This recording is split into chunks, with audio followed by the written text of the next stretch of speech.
Welcome in, ladies and gentlemen. A very special interview coming up here very, very shortly with a guy that I've got a ton of respect for, a local guy that seemingly has his fingers on everything, his DNA on everything, and a guy who predicts the future. Like this is a genie of some sort, and we're going to ask him about how he does that, what got him into predicting the future when it comes to raindrops and snowfall and sunshine and gray clouds and everything along with that. But we are going to let you know that just like we introduced Madison Tromler last week as one of our guest judges, this is a person that I, again, think very highly of, incredibly highly of. He's the face, I think, of a lot of stuff we're going to do in the future, especially this fall when we talk about football. He's a huge Browns fan, not so much a Russell Wilson fan, especially as of this weekend. Ladies and gentlemen, the second mystery guest judge at this time, Channel 21, Storm Tracker 21, Mr. Andrew DiPaolo. Andrew, hang on. I'll put you in here. There you go. What's up, dude? How Hey, are you? good man. How are you? Thanks for having me. Oh, it's my pleasure. You're a guy I've been a fan of a long time. We talk about that kind of starstruck mentality, local celebrity stuff like that. Sure. Man, there's not many people that I sit there and I go, oh my gosh, that's so and so. I saw you at Birdfish a couple years ago. I was like, oh my gosh, that's Yeah. Andrew DiPaolo. That's the Andrew DiPaolo. Oh, For thank you, you. Thank man, you. you're a Mooney grad, a local guy. You support local, I Yeah. seemingly everywhere. Yeah. Why is it so important for you to support local and to be local here in this valley? Yeah. So I think for me being on TV doing the weather, I think it's really important for me to visit as many local spots as possible. And I've always had the mentality too, if it's a local small business that I'm visiting, whether it's a brewery or a shop or whatever like that, give them a shout out. And I don't have high numbers when it comes to the Instagram or any social media, but people do see my stories, see my posts. So I always like to kind of snap a picture of where I'm at and from time to time and share that onto the social media universe and just kind of share the love when it comes to the local small businesses. So I feel like I had this opportunity to come back to Youngstown, like you said, Mooney grad, and went to Ohio University. Had the opportunity to come back here in 2014, and always going to be here, and just want to kind of recycle all the love and just all the fandom for the different local small businesses to help them out as well, grow their footprint.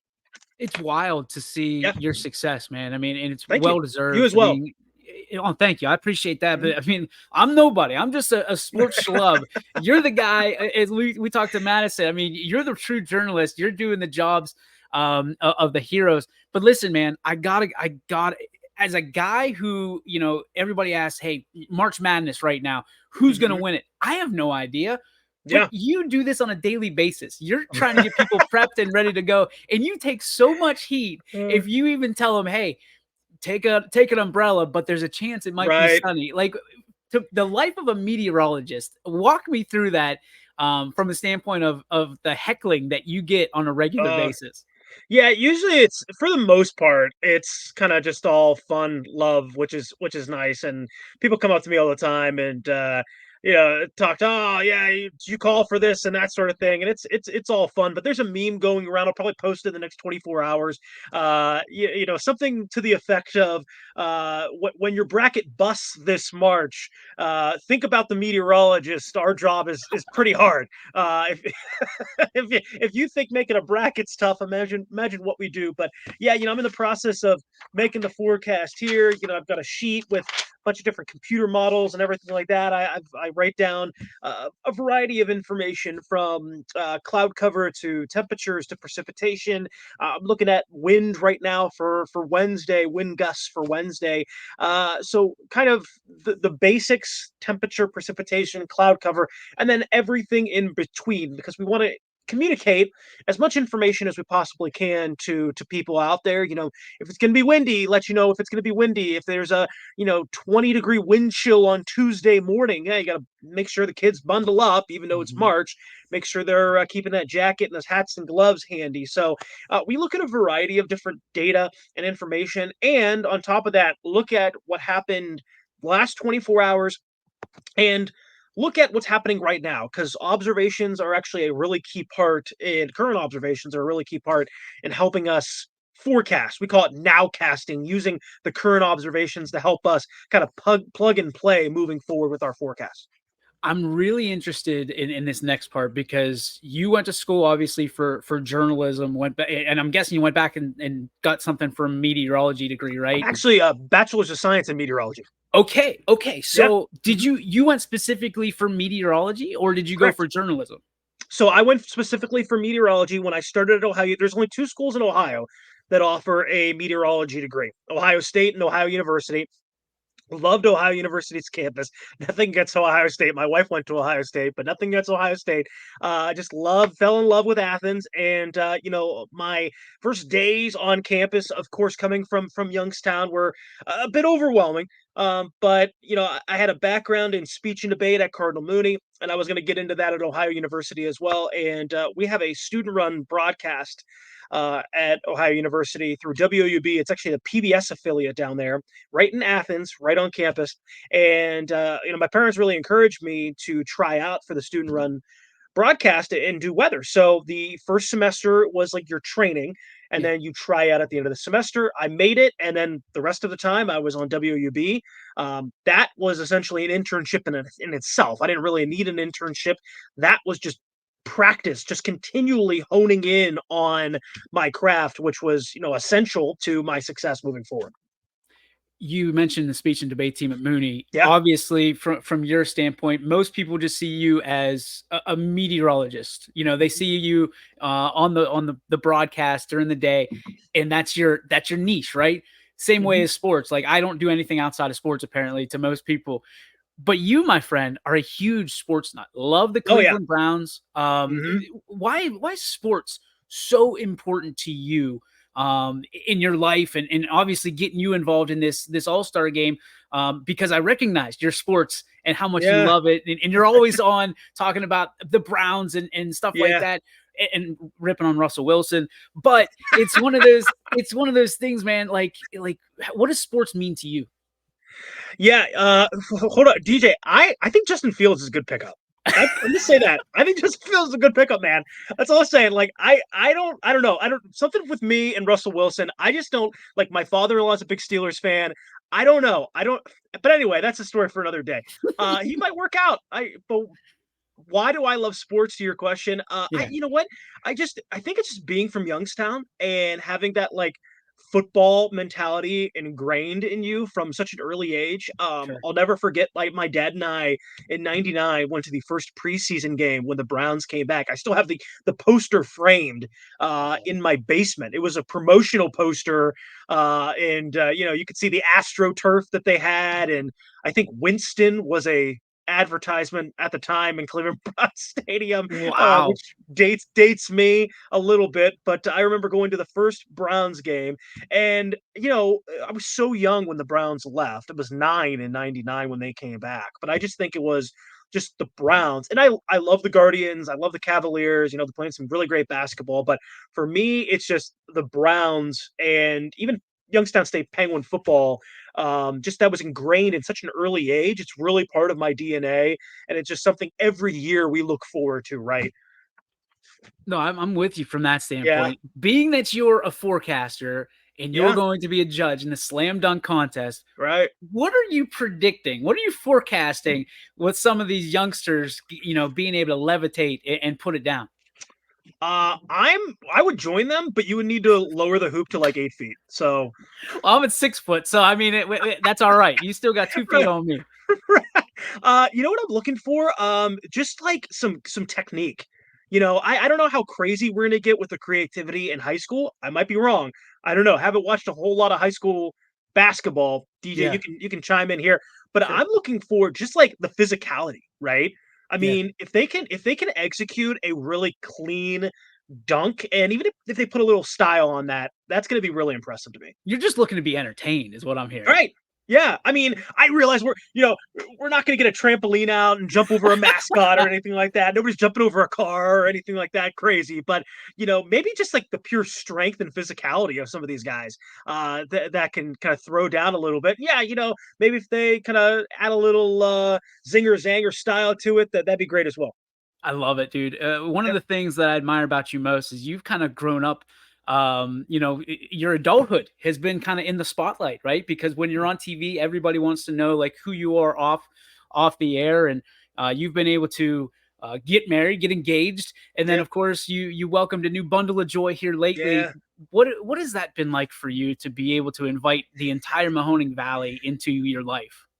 Yeah, it's crazy. I mean, I think there's some days I get a little overwhelmed with but that's just me as a person. Like I'd like to think that I was an introvert at one point. That is kind of you can't be in this job, but sometimes I do get a little overwhelmed with all of it, but it's part of your job and people really look forward to your stories, seeing you out in public, peeking in on your life. And it really is, it's a privilege, it's an honor to kind of share that with people. People really get excited to find out a little bit of my life. And it's pretty humbling. I mean, I'm just kind of just a guy doing the weather, right? And something I've always wanted to do. And, I people get really excited about my life. It's humbling, but honoring too. So As a new dad, what are the challenges that you never thought you'd come across that you have in the last few months? People always ask me like, "Oh yeah, what's it like, being a dad? What's fatherhood been like?" And for anybody watching this that, is expecting a baby or just the one thing that I tell people is it's all about like the baby now. Like when Giovanna cry, like that's priority number 1. And like something that would have taken me like 5 minutes, I now maybe have to like do 8 other things to get around back to that because she was crying or needs a Yeah. diaper change or something, which might sound like I'm complaining, but I'm not. It's how it goes now, and that's fine. That's perfectly fine with me. Your lovely wife has Yeah, obviously had to share you as most spouses in the industry yeah, have to do. What has it been like for her? I mean, I'm sure there's conversations that you don't have to necessarily get into, but to be yeah. able to have that, I guess it's a luxury from that standpoint to have to share your significant other with the rest of the region. What has it been like for her, and what kind of hero has she been to you? Oh, she's great. She's great. She has to hear all my stories from work and all that. But and she's so patient with people that come up to us and talk to us. But I do think she genuinely enjoys it as well. She's a hospice social worker, so shout out to Patriot Hospice. They're doing a great job building that program, and she's been at the forefront of that since a couple of years ago. But part of her job is literally sitting and listening to people at the end stages of their life, and it's either those people or it's their families. So she's just a patient person and kind of a very understanding person. She fits in great with sometimes a lot of people coming up to me at one time. She usually doesn't get as overwhelmed as I sometimes can, so that's always nice. I think one of the coolest things with you, man, is I see you in the work that you do outside of meteorology, outside of necessarily even Channel 21 WFMJ, Hmm. and you're helping others and not just nonprofits, not just but you get your hands seemingly in everything. And if it helps somebody, Andrew Hmm. DiPaolo is always involved. What is that Thank you. about you and your makeup that you always want to help others, kind of seemingly before you help yourself? Yeah, I just think like I have an opportunity to back to like the local businesses thing. I have an opportunity, I have a little bit of a platform to help people out if they need help with an event or if they want something covered. I'm going to do the best that I can to help push that out there to help spread. You know what? If 10 people see it or if 100 people see it, then I did my job no matter what. But I just think I have the opportunity here and the privilege, the honor to be on television, to have that platform, and I worked really hard for it, and so I just want to give back to this area and to this community and help anybody from nonprofits to local small businesses. I think that's a really big honor of mine. I'm an Eagle Scout. Some people don't know that. Yeah, I don't know if you knew that or not. I Um, didn't. so kind of just that mentality, and that's been ingrained in me growing up. So yeah. Is that one of the top things you've ever accomplished? Yeah, I would, yeah.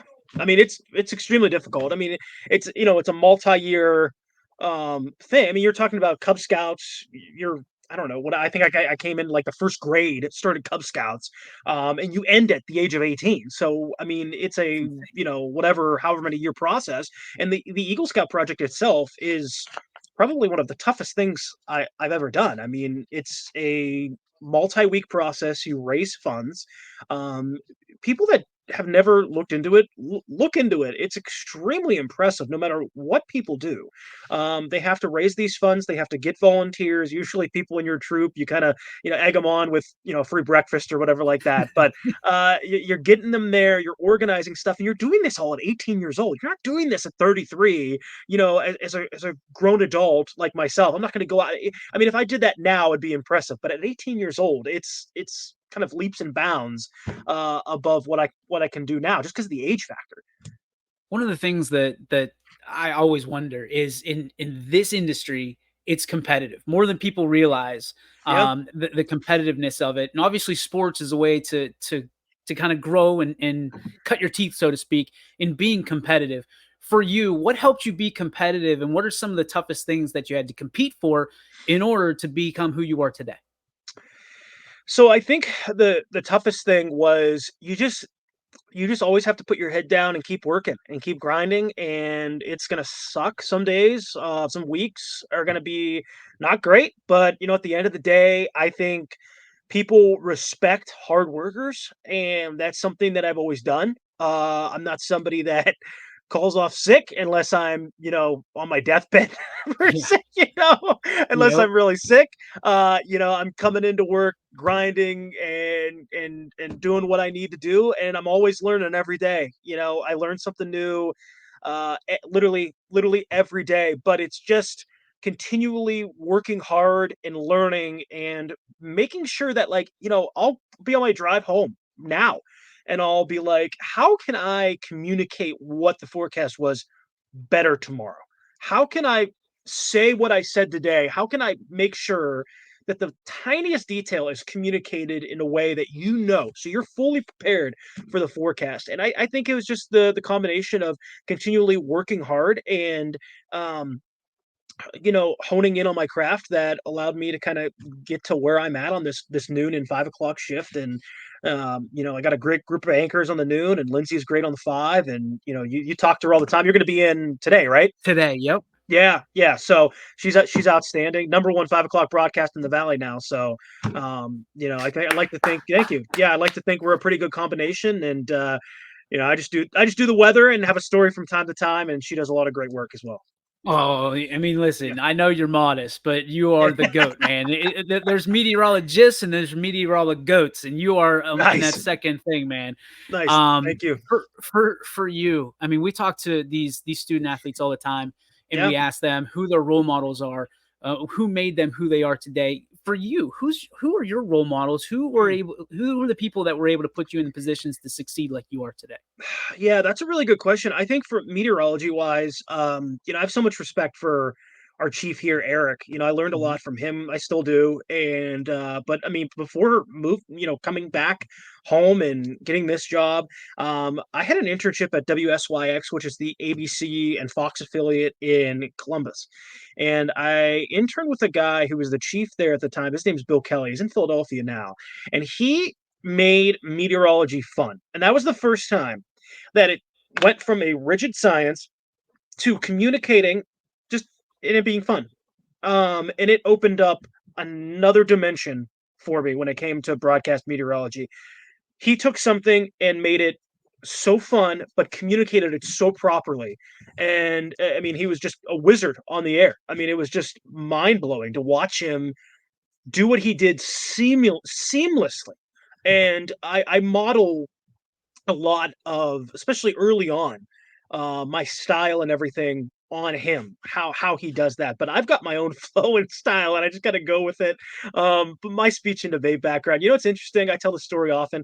At Ohio University, I started speech and debate my sophomore year, and there was a guy that was helping us out as a coach, and he said you should do impromptu. Now, real quick, Yeah. impromptu in college, you flip over a quotation, you have 90 seconds to prepare a 5-minute speech.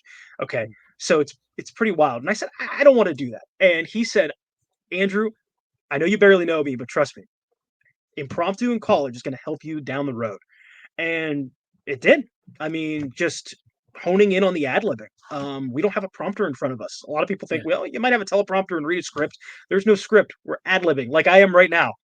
What comes off the top of my head. Yep. Now you prepare the graphics, right? You know the forecast, you know all that. So it's more of like an extemporaneous style speaking. But nonetheless, you know, there are some times where something comes out of my mouth and I'm like, I don't mean to say that. You got to work around it. Sometimes it is what it is. But so yeah, I mean, I think, you know, just having a great chief here and, you know, having great internships and good foundation really set me up moving forward.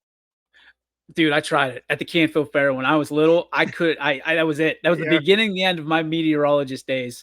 So I admire what you We're gonna have to and bring that Eric. back to the fair. Maybe I can talk to some people, see if we can get a Oh my green screen god, back out it'd be there. lights out. It'd be Uh-huh. lights out. We We'll used to get see. the I videotapes. remember Remember, the like the old VHS school. tapes, yeah.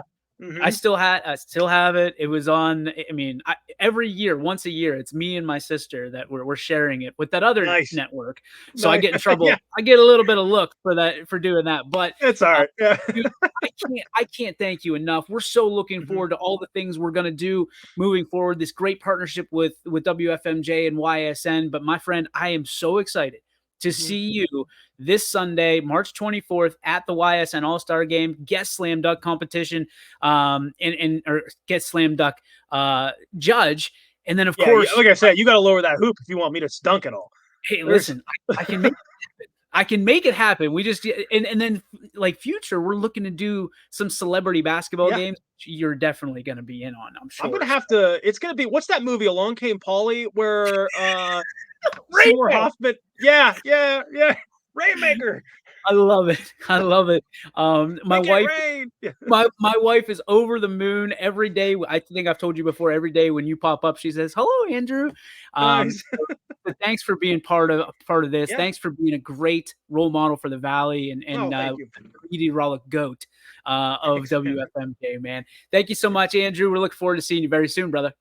Absolutely. See you guys Sunday. Can't wait.